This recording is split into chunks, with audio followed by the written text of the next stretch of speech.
भाष्यं यद्यपि पूर्वमेव बहुभिः व्याख्यातः पूर्वं बुधैः तस्मिंस्तेऽपि तथापि मोहमगमन् यद्वादिवै मत्यतः अध्यासैकनिरूपणेन निखिलम् भाष्यार्थमातन्वती स्वात्मानन्दविधायिनी च सुगमा व्याख्यानकेशां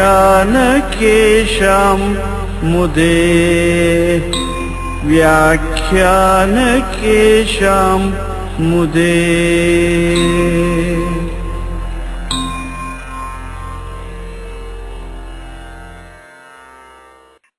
शङ्करं शङ्कराचार्यं केशवं बादरायणं सूत्रभाष्यकृतौ वन्दे भगवन्तौ पुनः पुनः। सदाहं सम्प्रदायज्ञं संयमीन्द्रं सदाश्रयं सद्गुरुं सच्चिदानन्दं सदाचारं समाश्रये। श्रीमच्छङ्कर भगवत्पूज्यपादमहासद्गुरुभ्यो नमः। श्री श्री सच्चिदानन्देन्द्र सरस्वती सद्गुरुपादुकाभ्यां नमः। नमो नमः सद्गुरुपादुकाभ्यां। सद्गुरु भक्तರು, ಭಗವದ್ಭಕ್ತರು, ತತ್ವಜಿಜ್ಞಾಸು ಸಾಧಕರು, ವೇದಾಂತ ಪ್ರಿಯರು, ವೇದಾಂತಿಗಳು ಆಗಿರುವ ತಮ್ಮೆಲ್ಲರಿಗೂ ಇಂದಿನ ಸುಪ್ರಭಾತವನ್ನು ಹೇಳುತ್ತಾ ಇಂದಿನ ವೇದಾಂತ ದಿಂಡಿಮ ಪ್ರವಚನ ಕಾರ್ಯಕ್ರಮಕ್ಕೆ ತಮ್ಮೆಲ್ಲರಿಗೂ ಹೃತ್ಪೂರ್ವಕವಾದ ಸುಸ್ವಾಗತ. ಇಂದು ಕ್ರೋಧಿನಾಮ ಸಂವತ್ಸರದಲ್ಲಿ ದಕ್ಷಿಣಾಯನ, ಗ್ರೀಷ್ಮ ಋತು, ಆಷಾಢ ಮಾಸ, ಕೃಷ್ಣ ಪಕ್ಷ, ದ್ವಾದಶಿ ತಿಥಿ. ನಾಳೆ ದಿವಸ ತ್ರಯೋದಶಿ. ಪರಮ ಪೂಜ್ಯ ಸದ್ಮಜುಮ್ ಅಂತ ಇದೆ. ಪರಮ ಪೂಜ್ಯ ಸದ್ಗುರು ವರೇಣ್ಯರಾದ ಶ್ರೀ ಶ್ರೀ ಶ್ರೀ ಸಚ್ಚಿದಾನಂದೇಂದ್ರ ಸರಸ್ವತಿ ಮಹಾಸ್ವಾಮಿಗಳವರ 49ನೇ ವರ್ಷದ ಪುಣ್ಯಾರಾಧನಾ ಮಹೋತ್ಸವದ ಕಾರ್ಯಕ್ರಮ ನಾಳೆ. ಇಂದು 2024ನೇ ಇಸವಿ ಆಗಸ್ಟ್ 1ನೇ ತಾರೀಕು. ಜುಲೈ ಕಳೆದೇ ಹೋಯ್ತು, ಆಗಸ್ಟ್ ಮಾಸ ಬಂದೇ ಹೋಯ್ತು. ಬರ್ಲಿ ಬಿಡಿ. ಆಗಸ್ಟ್ ಬಂದರೆ ನಾವು ಸೆಪ್ಟೆಂಬರ್ ತಿಂಗಳಲ್ಲಿ ಇರೋಣ, ಅಥವಾ 2025ನೇ ಇಸವಿ ಜಂಪ್ ಮಾಡಿಬಿಡೋಣ. ಕಾಲವನ್ನ ಮೀರಿ ನಿಲ್ಲುವ ಪ್ರಯತ್ನವನ್ನ ಮಾಡೋಣ. ವೇದಾಂತ ಚಿಂತನೆ ಮಾಡುವವರಿಗೆ, ಬ್ರಹ್ಮನಿಷ್ಠರಾಗಿರುವ ಜ್ಞಾನಿಗಳಿಗೆ ದೇಶಕಾಲದ ಅರಿವೇ ಇಲ್ಲ. ಶುಭಮಸ್ತು. ವೇದಾಂತ ಡಿಂಡಿಮ ಸೊಗಸಾದ ಗ್ರಂಥ 73ನೇ ಶ್ಲೋಕವನ್ನು ನೋಡೋಣ. ವೇದಾಂತ ಡಿಂಡಿಮಾಸ್ತತ್ವಂ ಏಕಮುದ್ಘೋಷಯಂತಿ ಯತ್ ಆಸ್ತಾಂ ಪುರಸ್ತಾತ್ ತತ್ತೇಜೋ ದಕ್ಷಿಣಾಮೂರ್ತಿ ಸಂಹಿತಂ. ಎಷ್ಟು ಸುಂದರವಾದ ಮಂಗಲ ಶ್ಲೋಕ. ಉಪನಿಷತ್ತುಗಳಲ್ಲಿ ಯಾವ ಪರಬ್ರಹ್ಮವನ್ನು ತಿಳಿಸಿಕೊಟ್ಟಿದ್ದಾರೆಯೋ ಅದೇ ದಕ್ಷಿಣಾಮೂರ್ತಿಯ ಸ್ವರೂಪಿ, ಅದೇ ಸದ್ಗುರು. ಅಂಥ ದಕ್ಷಿಣಾಮೂರ್ತಿಯ ಸ್ವರೂಪಿಯಾಗಿರುವ ಪರಬ್ರಹ್ಮ ತತ್ವವು ಯಾವಾಗಲೂ ನಮ್ಮ ಮನಸ್ಸಿನಲ್ಲಿ ಜ್ಯೋತಿ ಸ್ವರೂಪವಾಗಿ ಬೆಳಗುತ್ತಿರಲಿ. ನಮ್ಮ ಕಣ್ಣು ಮುಂದೆ ದಕ್ಷಿಣಾಮೂರ್ತಿ ಸ್ವರೂಪದಿಂದ ರಾರಾಜಿಸಲಿ ಎಂದು ಪ್ರಾರ್ಥನೆ ಮಾಡುತ್ತಾ ಇಂದಿನ 73ನೇ ಶ್ಲೋಕವನ್ನ ನೋಡೋಣ. ವೇದಾಂತ ಡಿಂಡಿಮದಲ್ಲಿ 73ನೇ ಶ್ಲೋಕ. ಶ್ರೀ ನೃಸಿಂಹ ಸರಸ್ವತಿ ತೀರ್ಥ ಉವಾಚ ನ ಕಾಮ್ಯ ಪ್ರತಿಷಿದ್ಧಾಭಿಃ ಕ್ರಿಯಾಭಿರ್ಮೋಕ್ಷ ವಾಸನ ಈಶ್ವರಾನುಗ್ರಹಾತ್ ಸಾ ಸ್ಯಾತ್ ಇತಿ ವೇದಾಂತ ಡಿಂಡಿಮಃ. ನಮೋ ನಮಃ ಸದ್ಗುರು ಪಾದುಕಭ್ಯಾಂ. ಈ ಶ್ಲೋಕಕ್ಕೆ ಪರಮ ಪೂಜ್ಯ ಸದ್ಗುರು ವರೇಣ್ಯರಾದ ಶ್ರೀ ಶ್ರೀ ಶ್ರೀ ಸಚ್ಚಿದಾನಂದೇಂದ್ರ ಸರಸ್ವತಿ ಸ್ವಾಮೀಜಿಯವರು ಸಂಸ್ಕೃತ ಭಾಷೆಯಲ್ಲಿ ವ್ಯಾಖ್ಯಾನವನ್ನು ಮಾಡಿದ್ದಾರೆ. ಅದಕ್ಕೆ ಹೆಸರು ಭಾವಬೋಧಿನಿ. ವ್ಯಾಖ್ಯಾನವಲ್ಲ, ವ್ಯಾಖ್ಯಾ. ಭಾವಬೋಧಿನಿ ಶಬ್ದ ಸ್ತ್ರೀಲಿಂಗ, ಭಾವಬೋಧಿನಿ ವ್ಯಾಖ್ಯಾ. ತುಂಬಾ ಜೋರಾಗಿದೆ. ಅದರ ವಾಕ್ಯವನ್ನು ಓದ್ತೇನೆ. ವರ್ಣಿತ ಮುಕ್ತವು ಕಸ್ಯ ವಾಂಛಾ ಸಮುದೇತಿ ಯದನಂತರಮೇವ ಜಿಜ್ಞಾಸಾ ಕರ್ತವ್ಯ ಭವೇತ್ ಇತ್ಯತಃ ಆಹ. ಈ ಶ್ಲೋಕಕ್ಕೆ ಪರಮ ಪೂಜ್ಯ ಸದ್ಗುರು ವರೇಣ್ಯರಾದ ಸ್ವಾಮೀಜಿಯವರ ಸಂಬಂಧ ವ್ಯಾಖ್ಯಾ, ಸಂಬಂಧ ಭಾಷ್ಯ, ಸಂಬಂಧ ಸೂಕ್ತಿ, ಸಂಬಂಧ ಉಪದೇಶ. ವರ್ಣಿತ ಮುಕ್ತವು ನ ಮತಾಭಿನಿವೇಶೇನ ನ ಭಾಷಾವೇಶ ಮಾತ್ರತಃ ಮುಕ್ತಿರ್ವಿನಾತ್ಮ ವಿಜ್ಞಾನಂ ಇತಿ ವೇದಾಂತ ದಿಂಡಿಮಃ. ಅಭೇದ ದರ್ಶನಂ ಮೋಕ್ಷಃ ಸಂಸಾರೋ ಭೇದ ದರ್ಶನಂ ಸರ್ವ ವೇದಾಂತ ಸಿದ್ಧಾಂತಃ ಇತಿ ವೇದಾಂತ ದಿಂಡಿಮಃ. ಆ ಶಬ್ದ ಮೋಕ್ಷ ಶಬ್ದವೇ ಬ್ರಹ್ಮಾನಂದ, ಎರಡಕ್ಷರಗಳ ಮಹಿಮೆ. ಅದರಲ್ಲಿ ಮೋಕ್ಷ ಶಬ್ದವಿರಬೇಕು ಅಂತ ಕಾಣಿಸುತ್ತೆ. ಬಹಳ ಮುಖ್ಯವಾದ ಶಬ್ದ. ವೇದಾಂತ ದರ್ಶನದ ಬಂಡವಾಳವೇ ಮೋಕ್ಷ ಅಥವಾ ಮುಕ್ತಿ. ಆ ಮೋಕ್ಷ ಎಂದ ಕೂಡಲೇ ನಮ್ಮ ಕಿವಿಗಳು ಅರಳುತ್ತವೆ, ಮನಸ್ಸು ಪ್ರಸನ್ನವಾಗುತ್ತದೆ. ಹೇಗೆ ಲೌಕಿಕ ಜನಗಳಿಗೆ, ಸಂಸಾರಿ ಜನಗಳಿಗೆ ಲಕ್ಷ ರೂಪಾಯಿ ಕೋಟಿ ರೂಪಾಯಿ ಅಂತ ಹೇಳ್ತಾರೋ ಅದೇ ರೀತಿಯಲ್ಲಿ ಮುಮುಕ್ಷ ಸಾಧಕರಿಗೆ, ಯಾರು ಮುಮುಕ್ಷ ಸಾಧಕರಾಗಿದ್ದಾರೆಯೋ ಮೋಕ್ಷಂ ಇಚ್ಛವಃ ಮುಮುಕ್ಷವಃ, ಅವರ ಧ್ಯೇಯ ಮೋಕ್ಷ ಪ್ರಾಪ್ತಿ. ಕೂತಾಗ, ನಿಂತಾಗ, ಮರೆಯುವಾಗ, ಓಡಾಡುವಾಗ, ಊಟ ಮಾಡುವಾಗ ಯಾವಾಗಲೂ ಕೂಡ ಮೋಕ್ಷೇಚ್ಛ ಅಂಥವರಿಗೆ ಆ ಮೋಕ್ಷ ಎನ್ನುವ ಶಬ್ದವನ್ನ ಕೇಳಿದ ಕೂಡಲೇ ಬ್ರಹ್ಮಾನಂದ. ಸರಿ, ವರ್ಣಿತ ಮುಕ್ತವು ಹಿಂದೆ 71, 72ನೇ ಶ್ಲೋಕಗಳಲ್ಲಿ ಮೋಕ್ಷವನ್ನು ಹೇಳಿದ್ದಾರಲ್ಲ. ಇಂಥ ಮುಕ್ತವು ಮುಕ್ತಿಯಲ್ಲಿ ಅಥವಾ ಮೋಕ್ಷೆ. ವರ್ಣಿತ ಮುಕ್ತವು ಸಪ್ತಮಿ ಸ್ತ್ರೀಲಿಂಗ ಏಕವಚನ, ವರ್ಣಿತ ಮೋಕ್ಷೆ ಸಪ್ತಮಿ ಏಕವಚನ ಪುಲ್ಲಿಂಗ. ಇಂಥ ಮೋಕ್ಷದಲ್ಲಿ ಕಸ್ಯ ವಾಂಛಾ ಸಮುದೇತಿ, ಯಾವ ಮನುಷ್ಯನಿಗೆ ವಾಂಛ ಮೋಕ್ಷವನ್ನು ಹೊಂದಬೇಕು ಎನ್ನುವಂತ ಇಚ್ಛೆಯು ಸಮುದೇತಿ ಹೇಳುತ್ತದೆ. ಈ ಬೆಂಗಳೂರಿನಲ್ಲಿ 1 ಕೋಟಿ ಜನಗಳಿದ್ದಾರೆ. ಟಿವಿನಲ್ಲಿ ಇವತ್ತಿನಿಂದ 1 ವಾರ ಮೋಕ್ಷ ಸಪ್ತಾಹ ಮಹೋತ್ಸವ ಅಂತ ಹಾಕ್ತಾರೆ. ಮೋಕ್ಷ ಸಪ್ತಾಹ, ಮೋಕ್ಷದ ವಿಷಯವಾಗಿ ಮಹಾತ್ಮರುಗಳಿಂದ ಉಪನ್ಯಾಸ. ಅದರಲ್ಲಿ ಭಗವಾನ್ ರಮಣ ಮಹರ್ಷಿಗಳು, ಭಗವಾನ್ ಗೌಡಪಾದಾಚಾರ್ಯರು, ಭಗವಾನ್ ಶಂಕರರು, ಭಗವಾನ್ ವೇದವ್ಯಾಸರು, ಭಗವಾನ್ ಸಚ್ಚಿದಾನಂದೇಂದ್ರ ಸರಸ್ವತಿ ಸ್ವಾಮಿಗಳು, ಭಗವಾನ್ ಸ್ವರೇಶ್ವರ. ಪ್ರತಿ ದಿವಸ 5 ಜನ ಬ್ರಹ್ಮಜ್ಞಾನಿಗಳಿಂದ ಉಪನ್ಯಾಸ. 1 ವಾರ ಸುಮಾರು 35-40 ಪ್ರವಚನಗಳು. ಅದನ್ನ ಎಷ್ಟು ಜನ ಕೇಳ್ತಾರೆ? ನನ್ನಂದಾಜ 1,00,000 ಜನ ಕೇಳಬಹುದು. ನೋಡಿ, 100,00,000 ಜನಗಳ ಪೈಕಿ ಇಂಥ ಮೋಕ್ಷ ಸಪ್ತಾಹದ ಪ್ರವಚನಗಳನ್ನ ಕೇಳಬೇಕು ಎನ್ನುವಂತ ಇಚ್ಛೆ ಬರುವಂತಹದ್ದು 1,00,000 ಜನಗಳಿಗೆ ಮಾತ್ರ 1%, ಅದು ಜಾಸ್ತಿನೇ.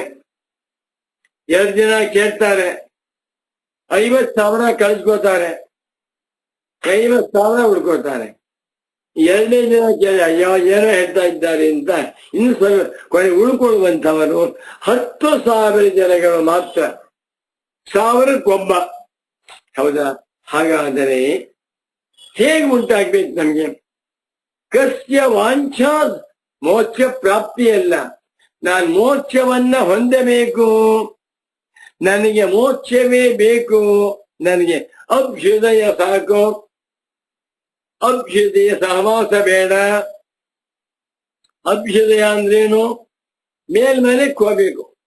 100 ರೂಪಾಯಿ ಇದ್ರೆ 1,000 ರೂಪಾಯಿ ಮಾಡಬೇಕು, 1,000 ಇದ್ರೆ 10,000 ಮಾಡಬೇಕು, 10,000 ಇದ್ರೆ 1,00,000 ಮಾಡಬೇಕು, 1,00,000 ಇದ್ರೆ 20,00,000 ಮಾಡಬೇಕು. ಹೌದು, ಯಾರ್ಯಾರನ್ನು ನೋಡ್ಕೊಂಡು ಅವರಂತ ನಾನು ಆಗ್ಬೇಕು.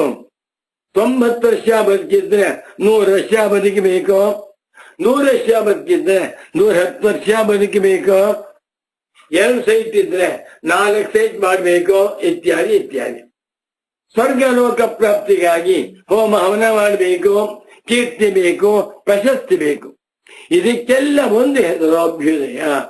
ನನಗೆ ಅಭ್ಯುದಯ ಸಾಕು, ಅಭ್ಯುದಯ ಬೇಡ. ಅಭ್ಯುದಯ ಎನ್ನುವಂತಹದ್ದು ಮೃಗ ಮರೀಚಿಕೆಯಂತೆ ನಾವು ಎಳ್ಕೊಂಡು ಹೋಗ್ತಾ ಇದೆ. ಕೊನೆಗೆ ಸಮುದ್ರ ಮಧ್ಯೆ ಕೈ ಬಿಟ್ಬಿಡುತ್ತೆ, ಗೋವಿಂದ ಗೋವಿಂದ. ಅದು ಸಹವಾಸವೇ ಸಾಕು. ನೋಡಿ, ಜ್ಞಾಪಕ ಇಟ್ಕೊಳ್ಳಿ, ನನಗೆ ಬೇಕಾದ್ದೇನು? ಮುಕ್ತವು ವಾಂಛ, ಮೋಕ್ಷವೇ ಬೇಕು. ಬಾ, ಎಲ್ಲಿ ಮೋಕ್ಷ ವಿಷಯಕವಾದಂತಹ ಗೋಷ್ಠಿ ಕಾರ್ಯಕ್ರಮಗಳು ಹೋಗೋಣ, ಎಲ್ಲಿ ಮೋಕ್ಷ ವಿಷಯಕವಾದ ಪ್ರವಚನಗಳು ಹೋಗೋಣ. ಯಾರು ಜೀವನ್ ಮುಕ್ತರಾದಂತ ಮಹಾತ್ಮರು ಬಂದಿದ್ದಾರೋ ಅವರನ್ನ ನೋಡೋಣ. ಇಂಥ ವಾಂಛಾ ತೀವ್ರವಾದ ಇಚ್ಛೆ ಕಸ್ಯ ಉದೇತಿ, ಯಾರಿಗೆ ಉಂಟಾಗುತ್ತದೆ? ಉದೇತಿ ಅಲ್ಲ, ಸಮುದೇತಿ, ಸಮ್ಯಗ್ ಉದೇತಿ. ನೋಡಿ, ನನಗೆ ಮೋಕ್ಷವೇ ಬೇಕೇ ಹೊರತು ಇನ್ನೇನು ಬೇಡ. ಇಂಥ ನಿಜವಾಗಿರುವಂತಹ ತೀವ್ರತೆ. ಬಾ, ಇದು ಇಂಗ್ಲಿಷಿನಲ್ಲಿ ಇಂಟೆನ್ಸ್ ಡಿಸೈರ್ ಅಂತ ಹೇಳ್ತೇವೆ, ಎರ್ನಿಂಗ್ ಡಿಸೈರ್. ಅವರೇ ಸನ್ಯಾಸಿಗಳು, ಮಹಾತ್ಮರು. ಎಲ್ಲ ಸನ್ಯಾಸಿ ಪುಂಗವರಿಗೂ ಕೋಟಿ ಕೋಟಿ ನಮನಗಳು. ಸನ್ಯಾಸಿಗಳ ಉದ್ದೇಶವೇನು? ಎಲ್ಲ ಬಿಟ್ಟು ಹೊರಟಿದ್ದಾರೆ. ಹೆಂಡತಿ, ಮಕ್ಕಳು, ಮನೆ, ಮಠ, ಆಸ್ತಿ ಪಾಸ್ತಿ, ದುಡ್ಡು, ಸೈಟು ಎಲ್ಲವನ್ನೂ ಬಿಟ್ಟು ಕೊಟ್ಟಿದ್ದಾರೆ ಮೋಕ್ಷ ಪ್ರಾಪ್ತಿಗಾಗಿ. ಎಲ್ಲ ಸನ್ಯಾಸಿಗಳು ಇದನ್ನ ಬರೆದಿಟ್ಕೋಬೇಕು. ನಾನೊಬ್ಬ ಸನ್ಯಾಸಿ, ನನ್ನ ನಿಜವಾದ ಗುರಿ ಏನು? ಮೋಕ್ಷ. ಮೋಕ್ಷಕ್ಕಾಗಿ ನಾನು ಪ್ರಯತ್ನ ಮಾಡಬೇಕೇ ಹೊರತು ಹಣಕ್ಕಾಗಿ, ಹೆಣ್ಣಿಗಾಗಿ, ಹೊನ್ನಿಗಾಗಿ ಬೇಡ. ಇಂಥ ವರ್ಣಿತ ಮುಕ್ತವು, ಹಿಂದೆ ವರ್ಣಿಸಲ್ಪಟ್ಟಂತ ಮುಕ್ತಿಯ ವಿಷಯದಲ್ಲಿ ವಾಂಛ, ತೀವ್ರವಾದಂಥ ಆಸಕ್ತಿ, ಶ್ರದ್ಧೆ ಕಸ್ಯ, ಯಾರಿಗೆ ಸಮುದೇತಿ ಉಂಟಾಗುತ್ತದೆ? ಮನುಷ್ಯಾಣಂ ಸಹಸ್ರೇಶು. ಆಮೇಲೆ ಕಶ್ಚಿತ್ ಯತತಿ ಸಿದ್ಧಯೇ, ಕಶ್ಚಿತ್ ಧೀರಃ ಪ್ರತ್ಯಗಾತ್ಮಾನಮೈಚ್ಛತಿ. ಒಂದು ಪುಸ್ತಕವನ್ನು ಬರೆದಿದ್ದೇನೆ, ವೇದಾಂತದಲ್ಲಿ ಧೀರರು. ಅದಕ್ಕೆ ಸ್ವಾಮಿ ವಿವೇಕಾನಂದರ ಫೋಟೋ ಹಾಕಿದ್ದೇನೆ ಅಂತ ಕಾಣಿಸುತ್ತೆ. ಪುಸ್ತಕವನ್ನು ನೋಡಿ, ಬೇಕಾದಷ್ಟು ವಿಚಾರಗಳು. ಏನು ನನ್ನ ಪರಮ ಪೂಜ್ಯ ಸದ್ಗುರು ವರೇಣ್ಯರಾದ ಶ್ರೀ ಶ್ರೀ ಶ್ರೀ ಸಚ್ಚಿದಾನಂದೇಂದ್ರ ಸರಸ್ವತಿ ಸ್ವಾಮಿಗಳವರು ದಡ್ಡನಾಗಿರುವ ನನಗೆ 16 ವರ್ಷಗಳ ಕಾಲ ಪ್ರೀತಿಯಿಂದ, ವಾತ್ಸಲ್ಯದಿಂದ ಕೂತಾಗ, ನಿಂತಾಗ, ವಾಕ್ಯ ಮಾಡಿಸುವಾಗ ಉಪದೇಶ ಮಾಡಿದ್ದಾರೆಯೋ ಅದು ಗುರುವಿನ ಋಣ. ಶ್ರೀರಾಮ್ ಜೈ ರಾಮ್ ಜಯ ಜಯ ರಾಮ್. ಗುರುವಿನ ಋಣವನ್ನ ಯಥಾಶಕ್ತಿ ನಾನು ತೀರಿಸ್ತಾ ಇದ್ದೇನೆ. ನಾನು ತೀರಿಸುತ್ತಿರುವಂತಹ ಗುರುವಿನ ಋಣ 1% ಅಷ್ಟೇ. ಇನ್ನು 99% ಇದೆ. ನನ್ನ ಕೈಲಿ ಆಗ್ತಾ ಇಲ್ಲ, ಶರೀರ ಅನುಭವ ಮಾಡ್ತಾ ಇಲ್ಲ. ಅದು ಸಾಕ್ಬಿಡಿ. ಈ ನನ್ನ ಗುರುವಿನ ಋಣದಿಂದ ನಾನು ಮುಕ್ತನಾಗಬೇಕಾದ್ರೆ ಗುರು ಸೇವೆ ಮಾಡ್ತಾ ಹೋಗ್ಬೇಕು. ಅದನ್ನೇ ಯಥಾಶಕ್ತಿ ಮಾಡ್ತಾ ಇದ್ದೇನೆ. ವರ್ಣಿತ ಮುಕ್ತವು, ಹಿಂದೆ ವರ್ಣಿಸಲ್ಪಟ್ಟಿರುವಂತಹ ಮುಕ್ತಿಯಲ್ಲಿ ಕಸ್ಯ ವಾಂಚಾ ಸಮುದೇತಿ, ಯಾವಾತನಿಗೆ ನಿಜವಾಗಿರುವಂತಹ ತೀವ್ರತೆ ಉಂಟಾಗುತ್ತದೆ. ಯದನಂತರಮೇವ, ಆ ಮುಮುಕ್ಷುತ್ವ ಉಂಟಾದ ಮೇಲೆಯೇ ಜಿಜ್ಞಾಸಾ ಕರ್ತವ್ಯ, ಅವನ ಮನಸ್ಸಿನಲ್ಲಿ ನಾನು ಬ್ರಹ್ಮ ಜಿಜ್ಞಾಸೆಯನ್ನ ಮಾಡೋಣ ಅನ್ನುವಂಥ ಇಚ್ಛೆ. ಎಷ್ಟು ಚೆನ್ನಾಗಿ ಬರೀತಾರೆ ನೋಡಿ. ಮೊದಲು ವಿದ್ಯಾರ್ಥಿಗಳ ಮನಸ್ಸಿನಲ್ಲಿ ನಾನು BA ಪಾಸ್ ಮಾಡಿದ್ದೇನೆ, ಮುಂದೆ MS ಮಾಡಬೇಕು, MS ಪರೀಕ್ಷೆಯನ್ನ ಮಾಡಲೇಬೇಕು ಅನ್ನುವಂತಹ ತೀವ್ರತೆ ಬಂದ ಮೇಲೆ ವ್ಯವಸ್ಥೆ ಮಾಡ್ಕೊಳ್ತಾನೆ. ಯಾರಿಗೆ? ಅಯ್ಯೋ ಸಾಕಪ್ಪ, BA ಪಾಸ್ ಮಾಡಿದ್ದೇನೆ, ಇಷ್ಟೇ ನನಗೆ ಸಾಕು ಅಂತಿದ್ರೆ ಅಮೆರಿಕಕ್ಕೆ ಹೋಗೋದೇನೆ. ಸಂಪಾದನೆ ಹೋದ ವರ್ಷ 20 ಲಕ್ಷ ಸಂಪಾದನೆ ಮಾಡಿದ, ಈ ವರ್ಷ ಏನಾದ್ರೂ ಮಾಡಿ ನಾನು 50 ಲಕ್ಷ ಸಂಪಾದನೆ ಮಾಡಲೇಬೇಕು ಸಂಕಲ್ಪ ಮಾಡ್ತಾನೆ.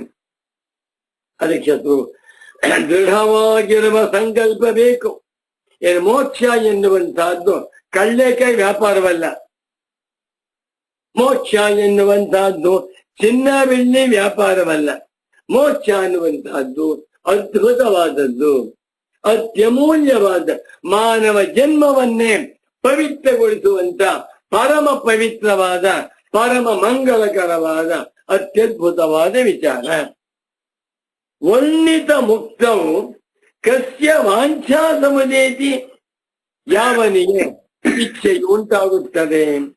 ಯದನಂತರಮೇವ, ಈ ಮೋಕ್ಷೇಚ್ಛೆ ಉಂಟಾದ ಮೇಲೆಯೇ ಜಿಜ್ಞಾಸಾ ಕರ್ತವ್ಯ ಭವೇತ್, ಅವನಿಗೆ ಗುರುವಿನ ಹತ್ರಕ್ಕೆ ಹೋಗ್ಬೇಕು, ವೇದಾಂತ ಪ್ರವಚನ ಕೇಳಬೇಕು, ವೇದಾಂತ ಸಂದೇಶಗಳನ್ನ ಅನುಸಂಧಾನ ಮಾಡಬೇಕು ಎನ್ನುವಂತ ಇಚ್ಛೆ ಆಮೇಲೆ ಬರುತ್ತೆ ಅಲ್ವೇ? ಯೋಚನೆ ಮಾಡಿ. ಮೊಟ್ಟ ಮೊದಲಿಗೆ ಅದು ನನಗೆ ಬೇಕು, ನನಗೆ ಇಡ್ಲಿ ಸಾಂಬಾರ್ ಬೇಕು, ಮನಸ್ಸಿಗೆ ಬಂತ ಫೋಟೋ ಹುಡುಕೊಂಡು ಹೋಗ್ತೇನೆ. ನನಗೆ ಒಳ್ಳೆ ಬ್ರಹ್ಮಸೂತ್ರ ಶಾಂಕರ ಭಾಷ್ಯ ಪುಸ್ತಕ ಬೇಕು ಅಂದ್ಕೊಂಡೆ, ಹುಡುಕ್ತೇನೆ, ಎಲ್ಲಾ ಕಡೆ ಹುಡುಕ್ತಾ ಹೋಗ್ತೇನೆ. ಆದ್ದರಿಂದ ಮೋಕ್ಷೇಚ್ಛ ಉಂಟಾಗುವುದು ಬಹಳ ಬಹಳ ಮುಖ್ಯ. ಇಂಥ ಮೋಕ್ಷೇಚ್ಛ ಮೋಕ್ಷವಾಂಛ ಯಾರಿಗೆ ಉಂಟಾಗುತ್ತದೆ ಅಂತ ಹೇಳ್ತಾ ಇದೆ. ಅದಕ್ಕೆ ಉತ್ತರವಾಗಿ ಈ ಶ್ಲೋಕ ಬಂದಿದೆ.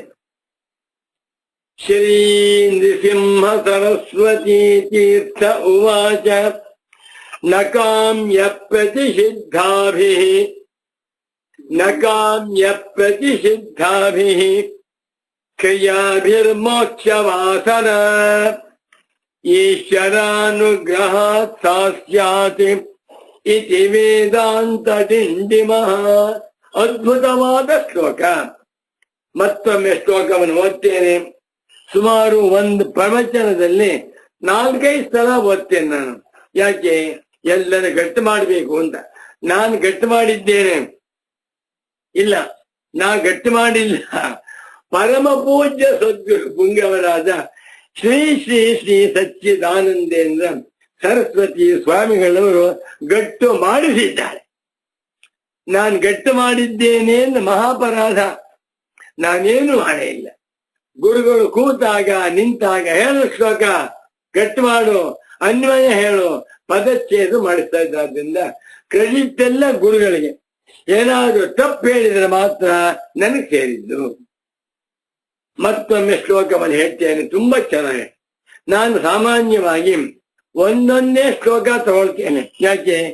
ಎಲ್ಲರಿಗೂ ಅರ್ಥವಾಗ್ಲಿ, ಎಲ್ಲರೂ ಗಟ್ಟಿ ಮಾಡ್ಲಿ, ಅನುಸಂಧಾನ ಮಾಡುತ್ತಾ ಎಲ್ಲರೂ ಬ್ರಹ್ಮಜ್ಞಾನಿಗಳಾಗಿ ಮುಕ್ತರಾಗ್ಲಿ ಎನ್ನುವಂತ ಉದ್ದೇಶದಿಂದ.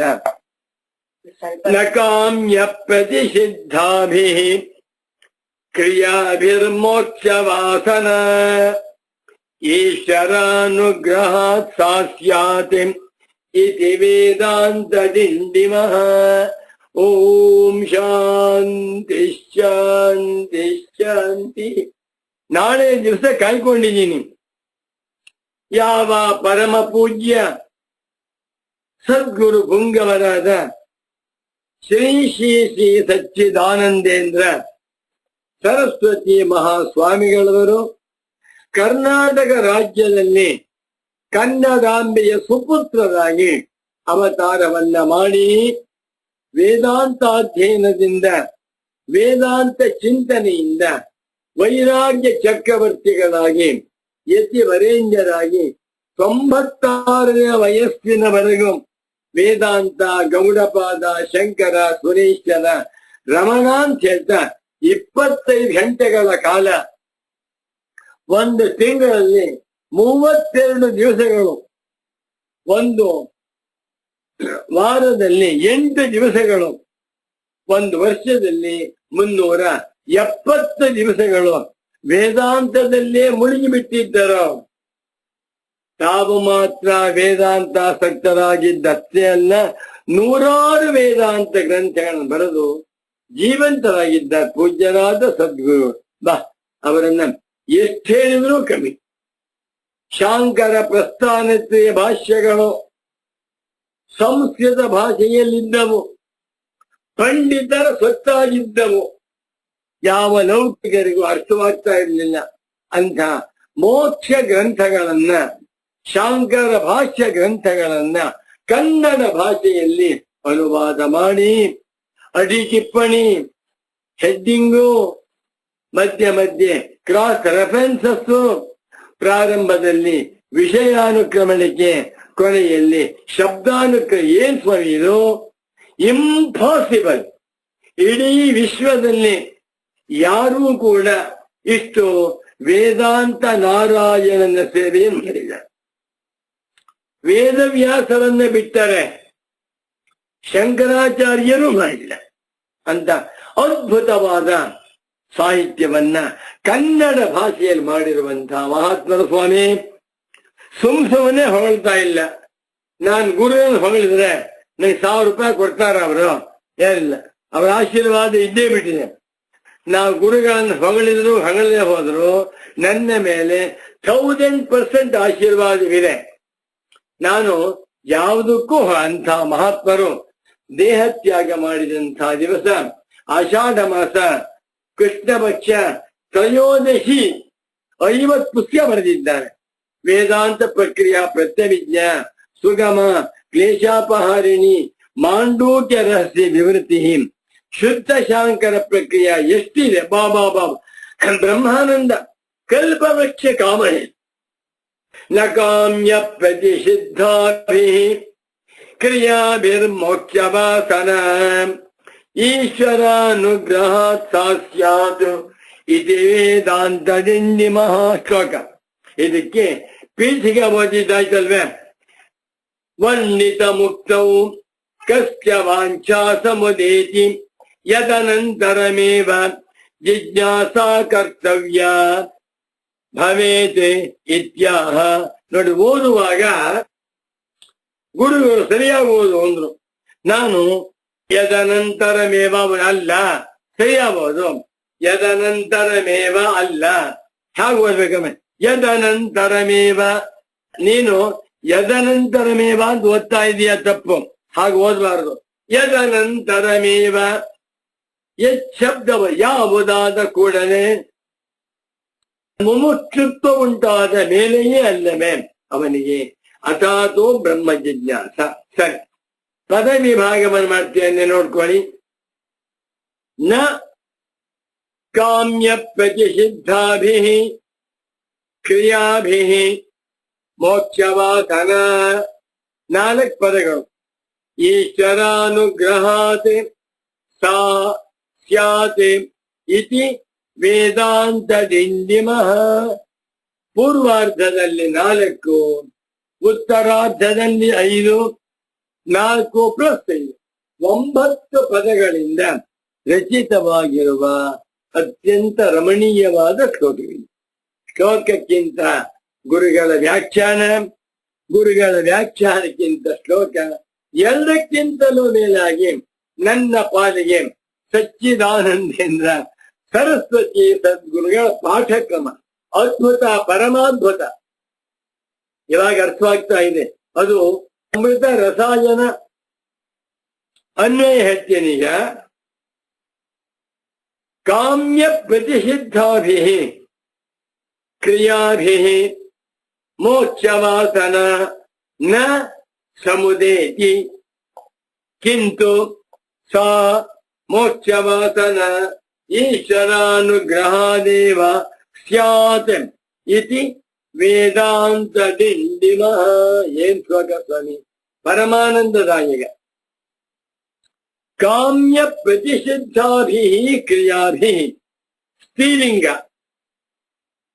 ಇದು ನಪುಂಸಕಲಿಂಗ ಮಾಡೋದಾದ್ರೆ ಕಾಮ್ಯ ಪ್ರತಿಷಿದ್ಧೈ ಕರ್ಮಭಿ, ಕರ್ಮಣ ಕರ್ಮಭ್ಯಾಂ ಕರ್ಮಭಿ ನಕಾರಾಂತ ನಪುಂಸಕಲಿಂಗ ಕರ್ಮನ್ ಶಬ್ದ ಆಕಾರಾಂತ ಸ್ತ್ರೀಲಿಂಗ ಕ್ರಿಯಾ ಶಬ್ದ ನಕಾಮ್ಯ ಪ್ರತಿಷಿದ್ಧಾಭಿ ಕ್ರಿಯಾಭಿ.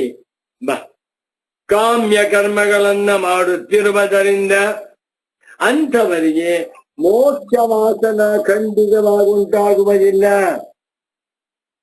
ಯಾರು ಯಾವಾಗಲೂ ಕೂಡ ಕಾಮ್ಯ ಕರ್ಮಗಳನ್ನೇ ಮಾಡುತ್ತಿರುತ್ತಾರೆಯೋ ಅಂಥವರಿಗೆ ಮೋಕ್ಷವಾಸನ, ಈ ಭವಬಂಧನದಿಂದ, ಸಂಸಾರ ಚಕ್ರದಿಂದ ನಾನು ತಪ್ಪಿಸಿಕೊಂಡು ಜನ್ಮ ಮರಣ ಬಂಧನದಿಂದ ಮುಕ್ತನಾಗಬೇಕು ಎನ್ನುವಂತ ಇಚ್ಛೆ ಖಂಡಿತ ಬರೋದಿಲ್ಲ. ಒಂದು ಕಾಮ್ಯ ಕರ್ಮ ಜ್ಞಾಪಕ ಇಟ್ಕೊಳ್ಳಿ. ನಾವೇನ್ ಮಾಡ್ತೇವೆ, ಇಡೀ ನಮ್ಮ ಜೀವಮಾನವೆಲ್ಲ ಹೋಮ ಹವನ ದಾನ ಧರ್ಮ ಮಾಡ್ತಾ ಮಾಡ್ತಾ ಕಾಮ್ಯ ಕರ್ಮಗಳಲ್ಲೇ ಮಾಡಿಬಿಡಿ. ನನಗೆ ಆರೋಗ್ಯ ಭಾಗ್ಯ ಪ್ರಾಪ್ತ್ಯರ್ಥಂ, ಐಶ್ವರ್ಯ ಪ್ರಾಪ್ತ್ಯರ್ಥಂ, ಪತ್ನಿ ಪ್ರಾಪ್ತ್ಯರ್ಥಂ, ಸತ್ಸಂತಾನ ಪ್ರಾಪ್ತ್ಯರ್ಥಂ, ಗೃಹ ಸಂಪತ್ ಪ್ರಾಪ್ತ್ಯರ್ಥಂ, ಧನಧಾನ್ಯ ಹೇಳ್ಕೊತಾ ಅದರಲ್ಲೇ ಮುಳುಗಿಬಿಟ್ರೆ ಅಂಥವರಿಗೆ ಮೋಕ್ಷವಾಸನ ಉಂಟಾಗುವುದಿಲ್ಲ. ಮತ್ತೊಂದು ಪ್ರತಿಷಿದ್ಧಾಭಿ ಕ್ರಿಯಾಭಿ, ಪ್ರತಿಷಿದ್ಧ ಕರ್ಮ, ಪ್ರತಿಷಿದ್ಧ ಪ್ರೊಹಿಬಿಟೆಡ್ ಆಕ್ಷನ್, ಯಾವುದನ್ನ ಶಾಸ್ತ್ರದಲ್ಲಿ ನಿಷೇಧ ಮಾಡಿದ್ದಾರೆಯೋ, ಮಾಡಬಾರದು ಅಂತ ಹೇಳಿದ್ದಾರೋ ಅದನ್ನೇ ಮಾಡುತ್ತಿರುವವರಿಗೂ ಕೂಡ ಮೋಕ್ಷವಾಸನ ಉಂಟಾಗುವುದಿಲ್ಲ. ಉದಾಹರಣೆಗೆ ಸನ್ಯಾಸಿಗಳು, ಅವರು ನ ಕರ್ಮಣ ನ ಪ್ರಜಯ ನ ಧನೇನ, ದಿನಾ ಹೇಳ್ತೇವೆ. ಸನ್ಯಾಸಿಗಳನ್ನ ಕಂಡಾಗ ಅಡ್ಬೀಳ್ಬೇಕಾದ್ರೆ ಮೊಟ್ಟ ಮೊದಲನೇ ಗುರುಗಳೇ, ನೀವು ಸನ್ಯಾಸಿಗಳು ದಯವಿಟ್ಟು ಯಾವ ರೀತಿಯ ಶೌಚ ಸ್ಪಾರ್ಥ ಕರ್ಮಗಳಿಗೂ ಅಂಟ್ಕೊಳ್ಬೇಡಿ. ನೋಡಿ ಸ್ವಾಮಿ, ನ ಕರ್ಮಣ, ಕರ್ಮಗಳೆಲ್ಲವೂ ಕೂಡ ಗೃಹಸ್ಥರಿಗೆ. ನೀವು ಸನ್ಯಾಸಿಗಳಾದ್ರಿಂದ ಪೂರ್ಣಾಹುತಿಗೂ ಹೋಗ್ಬೇಕಾದ್ದಿಲ್ಲ, ಬೇಡ. ಕರ್ಮಗಳ ಸಾಮಾನ್ಯ. ನ ಕರ್ಮಣ ಮೊದಲನೇದು. ನ ಪ್ರಜಯ, ಹೆಂಡತಿ ಮಕ್ಕಳು, ಹಣ ಕಾಸು, ಹೊಲ ಗದ್ದೆ, ಸೈಟು ಮನೆ ಮಠ ಯಾವುದು. ನ ಧನೇನ, ಚಿನ್ನ ಬೆಳ್ಳಿ ಯಾವುದು ತಂದು ಮುಟ್ಲೇಬೇಕು. ಯಾಕೆ? ನೀವು ಮುಮುಕ್ಷುಗಳು ಸ್ವಾಮೀಜಿ, ನೀವು ಸನ್ಯಾಸಿ ಪುಂಗವರು. ನಿಮ್ಮ ದರ್ಶನದಿಂದ ಸಹಸ್ರಾರು ಜನ ಪವಿತ್ರಾತ್ಮರಾಗುತ್ತಾರೆ. ನೀವು ಹೇಗಿರ್ಬೇಕು? ಅತ್ಯಂತ ಶುದ್ಧವಾದ ಯತಿವರೆಣ್ಯರಾಗಿರ್ಬೇಕು. ಎಷ್ಟಾಶ್ಚರ್ಯ! ಇದು ನನ್ನ ಪರಮ ಪೂಜ್ಯ ಸದ್ಗುರು ವರೆಣ್ಯರಾದ ಶ್ರೀ ಶ್ರೀ ಶ್ರೀ ಸಚ್ಚಿದಾನಂದೇಂದ್ರ ಸರಸ್ವತಿ ಸ್ವಾಮೀಜಿಯವರು 100% ಆದರ್ಶ. ನ ಕರ್ಮಣ ನ ಪ್ರಜಯ ನ ಧನಿಯ, ತ್ಯಾಗೇನೈಕೆ, ತ್ಯಾಗ ಮೂರ್ತಿಗಳಾಗಿ ಲೌಕಿಕ ವ್ಯವಹಾರವೆಲ್ಲವನ್ನೂ ಕೈಬಿಟ್ಟು ಯಾವಾಗಲೂ ವೇದಾಂತ ಚಿಂತನೆಯಲ್ಲೇ ಮುಳುಗಿದ್ದರು. ಆದ್ದರಿಂದಲೇ ಜೀವನ್ ಮುಕ್ತ ಪುಂಗವರಾಗಿಬಿಟ್ರು. ಭಗವಾನ್ ರಮಣ ಮಹರ್ಷಿಗಳು ಶ್ರೀರಾಮ್ ಜೈ ರಾಮ್ ಜೈ ಜೈ ರಾಮ್. ರಮಣ ಎಂದ ಕೂಡಲೇ ನನ್ನ ಕಣ್ಮುಂದೆ ನಿಲ್ಲುವಂತಹ ಮಹಾತ್ಮರು ಸಚ್ಚಿದಾನಂದೇಂದ್ರ ಸರಸ್ವತಿ ಸ್ವಾಮಿಗಳವರು. ಯಾವುದನ್ನ ಶಾಸ್ತ್ರಗಳಲ್ಲಿ ನಿಷೇಧ ಮಾಡಿದ್ದಾರೆಯೋ ಇದೆ, ಹೆಂಡ ಕುಣಿಬಾರದು, ಮಾಂಸ ತಿನ್ನಬಾರದು, ಧೂಮಪಾನ ಮಾಡಬಾರ್ದು, ಅನಾಚಾರ ನಿರತನಾಗಿರ್ಬಾರ್ದು ಅಂತ ಹೇಳುತ್ತೆ. ಅದನ್ನೇ ಮಾಡ್ಕೋತಾ ಇದ್ಬಿಟ್ರೆ ಏನು ಮೋಕ್ಷೇಚ್ಛೆ ಉಂಟಾಗುತ್ತೆ ಅವರಿಗೆ. ನೋಡಿ, ಒಂದ್ ಕಡೆ ವಿಚಾರ ಬೇಕು, ಜೊತೆಯಲ್ಲಿ ಆಚಾರವೂ ಬೇಕು. ಸದಾಚಾರ ಸ್ನಾನ, ಸಂಧ್ಯಾ, ಜಪ, ಪೂಜಾ, ಸದ್ಗುರುಪಾಸನೆ ಗೃಹಸ್ಥರ ಧರ್ಮ. ಸನ್ಯಾಸಿಗಳಿಗೆ ವೇದಾಂತ ಚಿಂತನ, ವೇದಾಂತಾರ್ಥಾನುಸಂಧಾನ, ವೇದಾಂತ ವಾಕ್ಯಾರ್ಥ ಶ್ರವಣ, ಮನನ, ನಿಧಿಧ್ಯಾಸನ. ನಾನು ಸ್ವತಃ ಶ್ರೀಮಂತನಾದರೆ ದಾನ ಮಾಡಬಲ್ಲೆ, ನಾನು ಸ್ವತಃ ಮುಕ್ತನಾದರೆ ಜನಗಳಿಗೆ ಮೋಕ್ಷೋಪದೇಶ ಮಾಡಬಲ್ಲೆ. ನನ್ನಲ್ಲೇ ಬಂಡವಾಳದಿಂದ ಆಗ್ಬಿಟ್ರೆ ನಕಾಮ್ಯ ಪ್ರತಿಷಿದ್ಧಾಭಿ ಕ್ರಿಯಾಭಿ, ಕಾಮ್ಯ ಕರ್ಮಗಳು ಮತ್ತು ಪ್ರತಿಷಿದ್ಧ ಕರ್ಮಗಳನ್ನ ಯಾರು ಯಾವಾಗಲೂ ಮಾಡ್ತಾ ಇರ್ತಾರೋ, ನಮ್ಮ ಜೀವನ ಹೇಗೆ ಆಗ್ಬಿಟ್ಟಿದೆ ಅಂತಂದ್ರೆ ಇವತ್ತು ಪಾಪ ದ್ರವ್ಯೋಪಜೀವಿ ನಾಮ ಅಂತ ಹೇಳ್ತಾರೆ. ಬಹಳ ಕಷ್ಟ. ವಿಧಿ ಕ್ರಿಯಾ ವಿಹೀನಾನ, ಶ್ರೀರಾಮಚಂದ್ರ ಆಚಾರ ವಿಚಾರವಿಲ್ಲ, ಅಹಂಕಾರ, ಮಮಕಾರ, ಅನ್ಯಾಯ, ಸುಳ್ಳು, ಮೋಸ. ಶ್ರೀರಾಮಚಂದ್ರ ಇಂಥ ಕಲಿಯುಗದ ಸೇರ್ಕೊಂಡ್ಬಿಟ್ಟಿದೆ. ಆದರೂ ಕೂಡ ಯಥಾಶಕ್ತಿ ನಾವು ಕಾಮ್ಯ ಕರ್ಮಗಳನ್ನು ಕೈಬಿಟ್ಟು ಪ್ರತಿಷಿದ್ಧ ಕರ್ಮಗಳನ್ನು ಕೈಬಿಟ್ಟು ಯಾವಾಗಲೂ ಕೂಡ ಕಾಯೇನ ಮನಸ ಬುದ್ಧ್ಯ ಕೇವಲೈರಿಂದ್ರಿಯೈರಪಿ ಯೋಗಿನ ಕರ್ಮ ಕುರುವಂತಿ ಸಂಗಂ ತ್ಯಕ್ತ್ವಾ ಆತ್ಮಶುದ್ಧಯೇ. ಕರ್ಮಯೋಗವನ್ನ ಮಾಡು, ಕಾಮ್ಯ ಕರ್ಮ ಬೇಡ. ದೇವಸ್ಥಾನಕ್ಕೆ ಹೋಗ್ಬಿಟ್ರೆ ಆ ಪೂಜಾರಿಗಳಿಗೆ ಗ್ರಹಚಾರ ಪಾಪ. ಒಂದು 25 ಜನ ಬರ್ತಾರೆ, ಒಂದು ಅಷ್ಟೋತ್ತರ ಚೀಟಿ ಬರ್ತಿರ್ತಾರೆ. ₹1 ₹2 ಇರ್ಬೋದು ಅಷ್ಟೋತ್ತರಕ್ಕೆ. ₹2 ಕೊಟ್ಟು ಒಂದು ಚೀಟಿ, ಆ ಚೀಟಿ ತಗೊಂಡು ಹಿಡ್ಕೊಂಡಿರ್ತಾರೆ. ಬರ್ತಾ ಅರ್ಚಕರು, ಸ್ವಾಮಿ ಅಷ್ಟೋತ್ತರ ಯಾರ ಹೆಸರಿನಲ್ಲಿ ಅಂದ್ರೆ ನಾನು ನಮ್ಮೆಲ್ಲ ಹೆಸರು, ನನ್ನ ಹೆಸರು, ನನ್ನ ಹೆಂಡತಿ ಹೆಸರು, ಹೆಂಡತಿ ತಂಗಿ, ಹೆಂಡತಿ ಅಕ್ಕ, ಹೆಂಡತಿಯ ತಮ್ಮ, ಅವ್ರ ಮಕ್ಕಳು, ನಮ್ಮ ಅತ್ತೆ ಮಾವ, ಚಿಕ್ಕಪ್ಪ ದೊಡ್ಡಪ್ಪ, ನಮ್ಮ ಮಕ್ಕಳು, ಅಳಿಯ ಸೊಸೆ, ಮೊಮ್ಮಕ್ಕಳು, ಮರಿ ಮಕ್ಕಳು, 108 ಆಯ್ತು.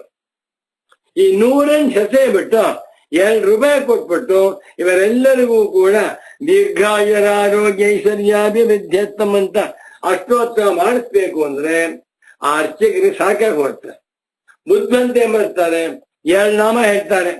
ಓಂ ಕೇಶವಾಯ ನಮಃ, ವೆಂಕಟೇಶ್ವರಾಯ ನಮಃ, ಕಲಿಗ ಕಾಮಧೇನವೇ ನಮಃ ಹೇಳ್ಬಿಟ್ಟು ಅಷ್ಟೋತ್ತರ ಶತದಿವ್ಯ ನಾಮಾವಳಿ ಪೂಜಾಂ ಸಮರ್ಪಯಾಮಿ.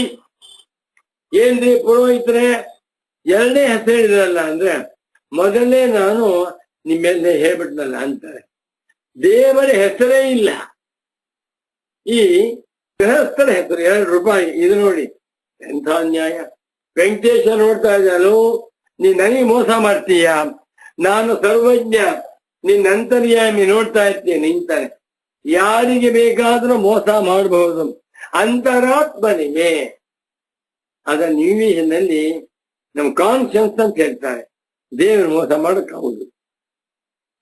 ಕಾಮ್ಯ ಕರ್ಮಗಳನ್ನು ಅನುಷ್ಠಾನ ಮಾಡುತ್ತಿದ್ದರೆ, ಪ್ರತಿಷಿದ್ಧ ಕರ್ಮ ಮಾಡ್ತಾ ಇದ್ರೆ ಅಂಥವನಿಗೆ ಮೋಕ್ಷ ವಾಸನ ನೋಡೇತಿ.